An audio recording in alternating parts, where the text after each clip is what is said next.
She was 7 years old when the bombs started falling, 14 when soldiers came to her village, 21 when she lost everything, her home, her family, her name. By 25, she'd saved over 2,000 lives. This is the story of how the girl who had nothing became the woman who gave everything. Imagine being a child and watching your world burn. Imagine being a teenager and learning that safety is an illusion. Imagine being a young woman and realizing that survival isn't enough, that you have to become something more than what trauma made you. This is the true story of Amara Hassan, a name you've probably never heard, a woman who should have been destroyed by what she endured. Instead, she built an underground network that has rescued thousands of women and children from war zones across 3 continents. She's been shot at, imprisoned, and left for dead. She's risked everything repeatedly to save people she's never met, because 20 years ago, no one came to save her. This isn't a story about becoming a victim.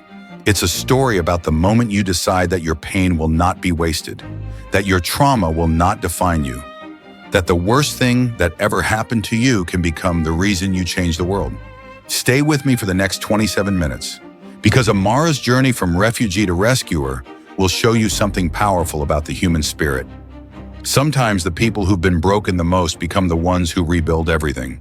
This is her story. Northern Syria, 1998.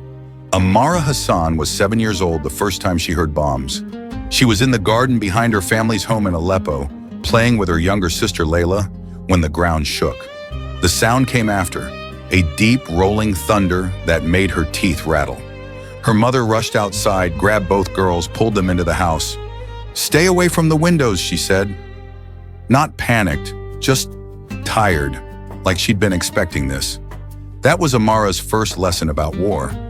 It doesn't announce itself with warning. It just arrives. And once it arrives, it never really leaves. Before the war consumed everything, Amara's life was ordinary.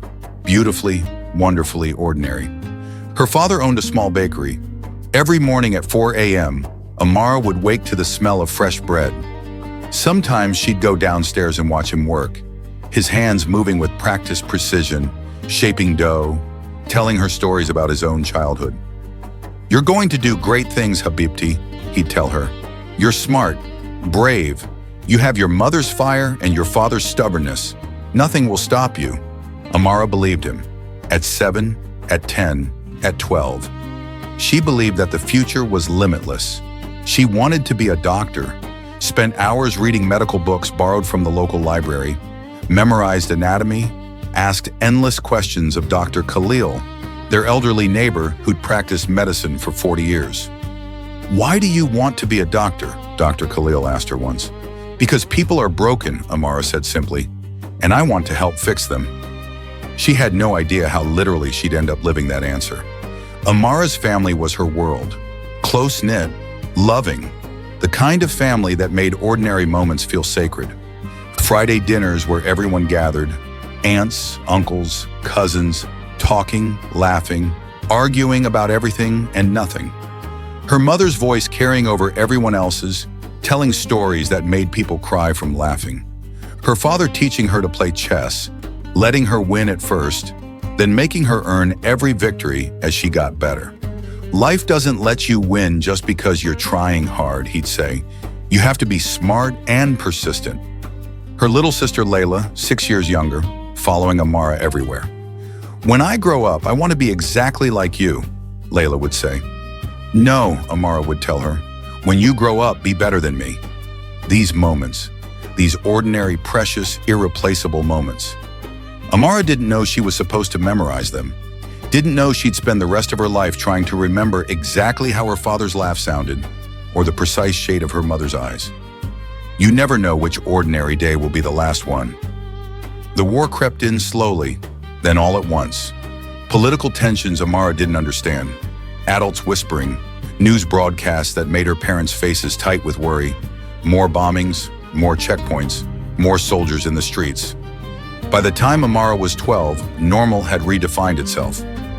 Normal was wondering if school would be open. Normal was learning to recognize the sound of different weapons. Normal was having escape plans.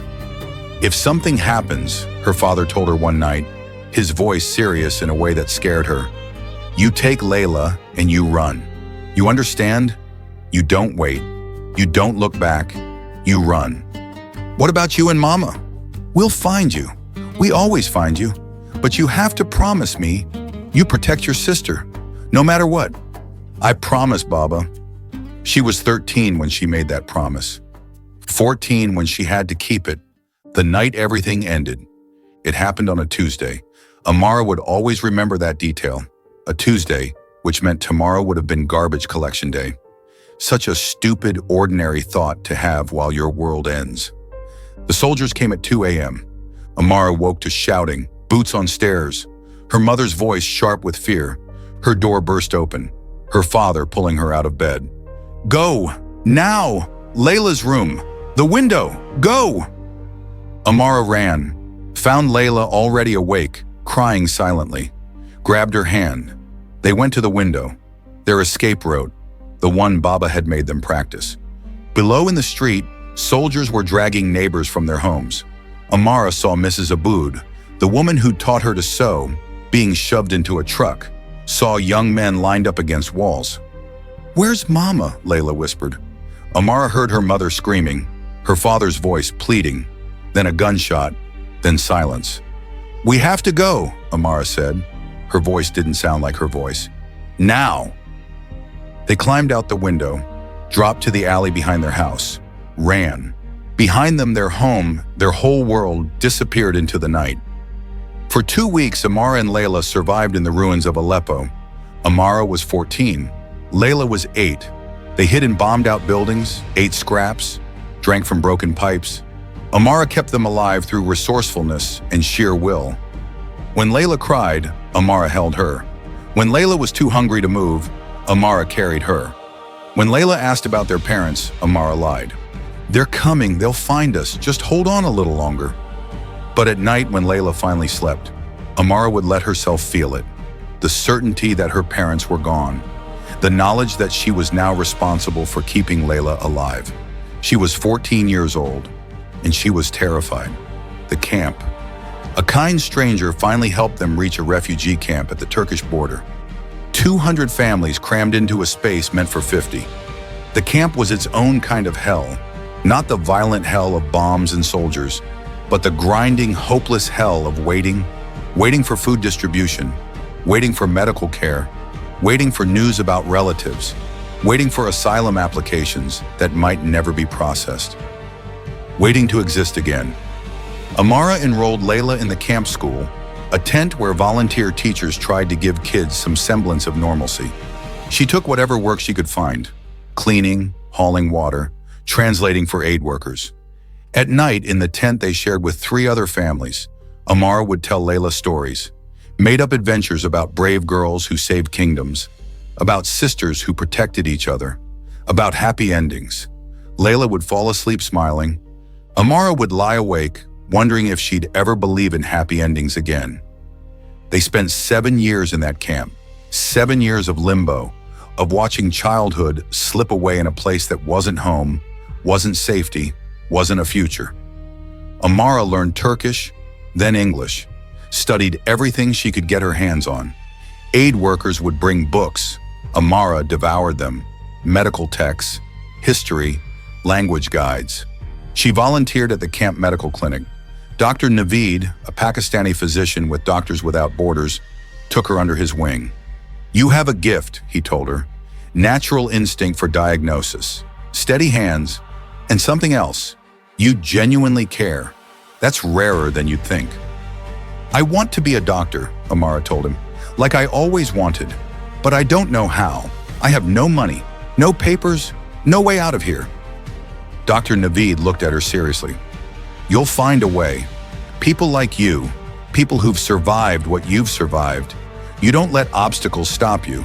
You go around them, over them, through them. How do you know? Because you're still here, still fighting, still caring about other people even though life gave you every reason to only care about yourself. That's not just survival, that's purpose. Those words planted a seed, one that would grow into everything that came after. Amara was 21 when Layla got sick. Pneumonia, treatable with proper antibiotics and hospital care. But the camp clinic didn't have enough medicine. The waiting list for hospital transfer was months long. Amara begged, pleaded, offered to do anything, but there were too many sick people and not enough resources. She held Layla's hand as her sister's breathing became labored, as her fever climbed, as her body fought a battle it couldn't win. "I'm sorry I couldn't keep you safe," Amara whispered. Layla, barely conscious, squeezed her hand. "You did. You always did. I love you, sister." Layla died on a Tuesday. The symmetry of it, 7 years after that other Tuesday, felt cruel. Amara buried her sister in the camp cemetery, walked back to their tent, lay down on Layla's mat, and made a decision. She could die here too. Let grief consume her, give up, or she could make Layla's death mean something. Make her parents' deaths mean something. Make all of it, all the pain and loss and survival, lead somewhere. She chose survival, but not just for herself. She chose purpose. The next morning, Amara went to Dr. Naveed. "I need to leave the camp," she said. "I need asylum. Get educated. Become someone who can actually help people instead of just watching them die." "That's not an easy path." "Nothing about my life has been easy." Dr. Naveed studied her, seeing a determination that bordered on ferocity. "Okay, I'll help you. I have connections, organizations that help refugees resettle. But Amara, promise me something." "What?" "When you make it, and I believe you will, you dedicate yourself to helping people in situations like yours. Break the cycle." "I promise." 18 months later, through a humanitarian organization, Amara was granted asylum in Germany with educational support for refugee students. A chance. Germany. Berlin felt like another world. Amara arrived with broken German, $200 in donated funds, and a backpack containing everything she owned. She enrolled in an intensive language program and worked 3 jobs: cleaning offices at night, serving at a cafe, tutoring other refugees in English. She slept 4 hours a night, studying the rest. She applied to university, faced rejection after rejection. "You need proper documentation. Your Syrian transcripts aren't recognized." She had nothing, but she kept trying. On her 30th application, she was accepted for conditional admission to a nursing program. Not medicine yet, but a start. At 23, 9 years behind where she'd hoped to be, she was finally moving forward. While studying, Amara volunteered at a refugee support center. There she met Elias, a Syrian engineer, Fatima, an Iraqi translator, and Yusuf, a Lebanese aid worker. They shared stories, trauma, and the weight of survivor's guilt. "My brother is still in Aleppo," Elias said. "My sister was trafficked," Fatima whispered. Amara thought of Layla and her parents. "What if we could help? A network of people who've gotten out, helping those still trapped," she said. "How?" Yusuf asked. "We have no money, no power. Experience, survival, knowledge. We know the systems. We speak the languages. We know what people need because we've needed it," Amara replied. The first mission. Their first task, a family in Aleppo trapped under hostile control, needing to reach the Turkish border. Amara coordinated remotely, guiding them through checkpoints, patrols, and danger. It took 3 weeks. Every message from the family could have been their last. But they made it. All 7 survived. When the message arrived, "We're safe. You saved our lives," Amara cried, not from sadness, but from purpose finding its shape. The mission grows. Word spread. Requests poured in.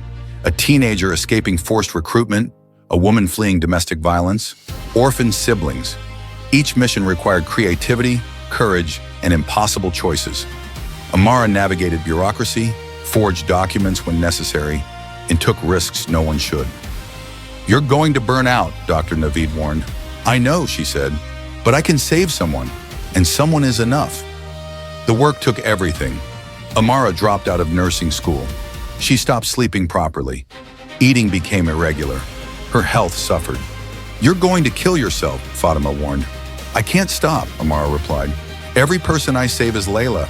Every rescue rewrites that night, makes it end differently." She knew she was obsessed, using the work to avoid her own grief, but she couldn't stop. because every life she saved became a purpose, her own, Layla's, and all those still trapped in the chaos she had escaped. By age 25, Amara had built something remarkable, an underground network of refugees, aid workers, activists, and sympathetic officials across 8 countries. A communication system using encrypted apps and coded language, safe houses, routes, contacts. They called themselves Aman, Arabic for safety. They didn't have official status, no legal protection, no government backing. They operated in moral gray areas and sometimes crossed into illegal territory. But they saved lives. Families fleeing Syria, women escaping trafficking, LGBTQ individuals targeted for violence, children separated from parents, journalists hunted for telling truth. 1 by 1, 2 by 2, sometimes in groups. Over 5 years, Aman helped over 2,000 people escape danger and reach safety. Sarah's story. One of those people was Sarah, a 15-year-old girl from Mosul. Sarah had been captured by militants at 13, held for 2 years, experienced horrors Amara could barely imagine, though she didn't have to imagine, because Sarah told her everything during their late-night calls. "I don't know if I can survive this," Sarah whispered during one call. She was hiding in a bombed-out building, waiting for extraction. "You can," Amara said. "You already have. You're still here. That means you're strong enough." "I don't feel strong. I feel broken." Broken things can be repaired, and you're not broken. You're hurt. There's a difference. Amara coordinated Sarah's escape. It took 3 months, required bribing guards, coordinating with local resistance fighters, timing movements with precision. The night Sarah crossed into safe territory, Amara stayed on the phone with her. "I'm out," Sarah said, her voice shaking. "I'm actually out." "You're out." "I'm going to see my mother again. I thought I'd never—" Sarah started crying. "Thank you. Thank you. You saved my life." "No," Amara said gently. "You saved your life. You survived. You endured.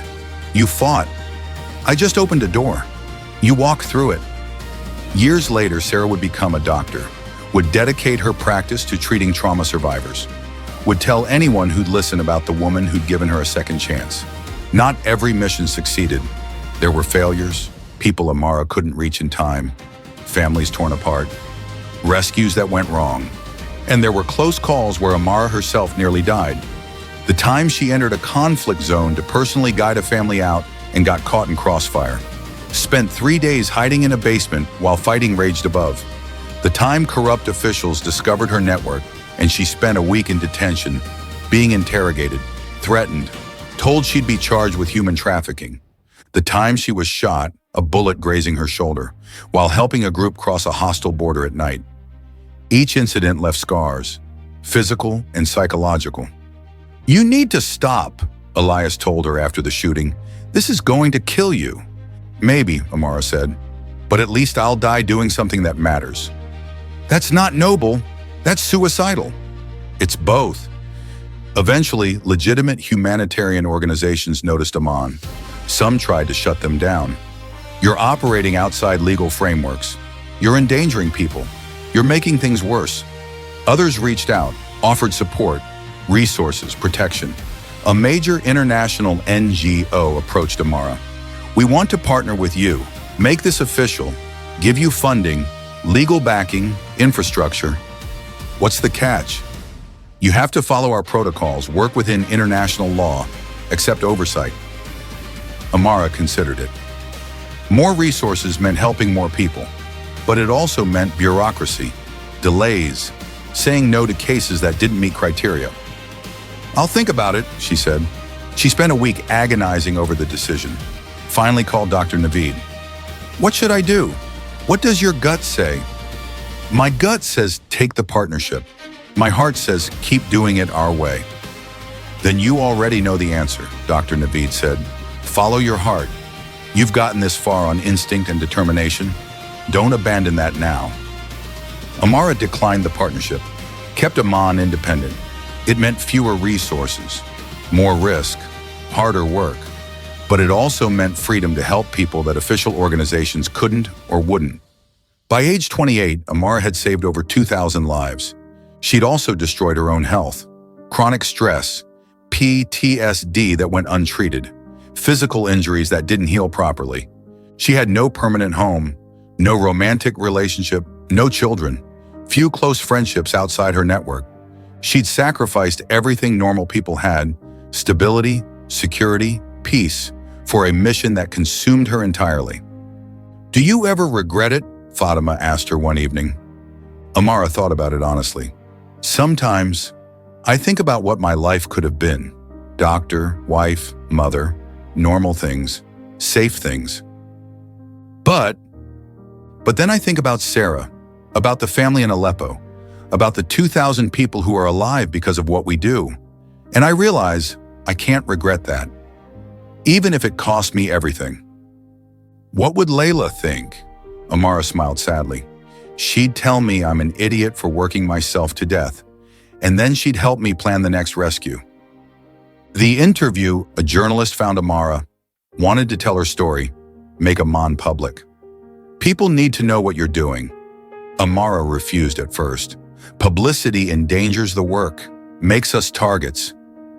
But imagine the support you could get, the donations, the volunteers, or imagine the governments that would shut us down, the hostile forces that would hunt us. "No, we work better in shadows." The journalist persisted. Finally, Amara agreed to one interview. Anonymous, no photos, no identifying details. The journalist asked, "Why do you do this? Risk everything for strangers?" Amara thought about her answer carefully. "I was 14 years old, running through a war zone with my 8-year-old sister. I watched my world burn. I lost everything. And in the years after, I kept thinking, why didn't anyone help us? Why did no one come? Eventually I realized, no one came because everyone was waiting for someone else to do it. Everyone assumed someone else would help, someone with more resources, more power, more authority. But that someone never appeared. So my sister died in a refugee camp from a treatable illness because there weren't enough people willing to help. I decided I'd be one of those people. Not because I'm special, not because I'm particularly brave, but because I know what it's like to need help and not get it. And I never want another child to experience what Layla and I experienced." The interviewer asked, "What do you want people to take from your story?" Amara looked directly at the camera despite refusing to show her face. "I want people to understand, you don't need to be powerful to make a difference. You don't need to be rich. You don't need special skills or training. You just need to decide that other people's suffering matters more than your comfort. Every single person in my network was once a victim. We were refugees, survivors, people society wrote off, and now we're saving thousands of lives. If we can do it, anyone can." Amara Hassan is 31 years old now. She lives in a small apartment in Berlin, works officially as a translator, unofficially runs Amman, which has grown to include over 200 volunteers across 12 countries. She still doesn't sleep much, still doesn't have a normal life, still wakes up some nights with her heart racing, remembering bombs and soldiers and Layla's final breath. But she also wakes up to messages like this one from yesterday. "My family made it to safety. My children are alive because of you. How do I thank you for giving me back my world?" Amara always responds the same way. "You don't thank me. You pay it forward. Help someone else when you can. That's all the thanks I need. People ask me if I've healed from my trauma," Amara said in a recent video call to her network. "And I'm honest, no, I don't think I'll ever fully heal. What I experienced, what I witnessed, what I lost, it changed me permanently. But here's what I've learned. Trauma doesn't have to be the end of your story. It can be the beginning of a different story, a story where your pain becomes purpose, where your suffering teaches you empathy, where your survival gives you strength you didn't know existed. I'm not grateful for what happened to me. I wouldn't wish it on anyone. But I'm grateful for who I became because of it, for the people I've been able to help, for the meaning I found in the pain. That's not toxic positivity. It's not pretending bad things are actually good. It's choosing to make something good come from something terrible.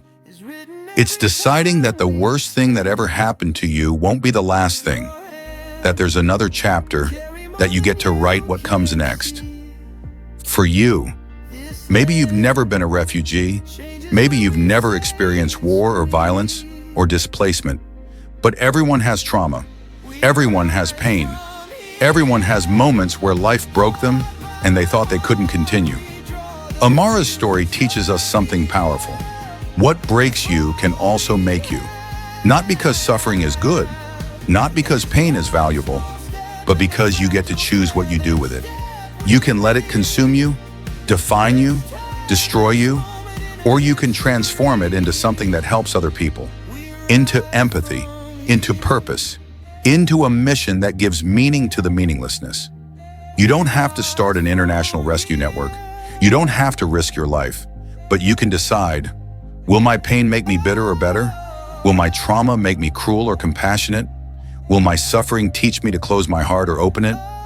Amara chose to open her heart, to take the worst thing that ever happened to her and use it to prevent the worst thing from happening to others. That's not weakness. That's not naive optimism. That's the strongest thing a human being can do.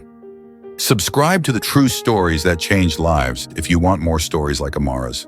Stories that prove you are not defined by what happens to you. You're defined by what you do next. And here's what I want from you right now. Drop a comment answering this question. What pain in your life could you transform into purpose? How could your trauma help someone else? You don't have to share details. You don't have to be vulnerable if you're not ready. But think about it. Because maybe, just maybe, your suffering wasn't meaningless. Maybe it's preparing you to help someone who's going through what you went through. Maybe you're the person who comes, the person who helps. Maybe you're someone's Amara. The final truth. Amara Hassan lost everything at 14. She spent 7 years in a refugee camp, buried her sister at 21. And at 25, she'd saved 2,000 lives. Her trauma didn't end her story. It redirected it. From victim to survivor, from survivor to rescuer, from refugee to the woman who makes sure others don't have to be refugees forever. That's the power of choosing purpose over pain, of transforming trauma into a mission, of deciding that your worst moment won't be your last moment. Amara's story isn't over, and neither is yours. What will you build from your broken pieces? Moral lessons. Trauma doesn't have to define you. It can redirect you. Purpose can emerge from the deepest pain. You don't need power or resources to make a difference, just commitment. Survival is not enough. Meaning comes from helping others survive. Your worst moment can become your greatest mission. Healing doesn't erase trauma, but purpose makes it bearable. The broken are often the best healers. Compassion is born from suffering that doesn't make you cruel.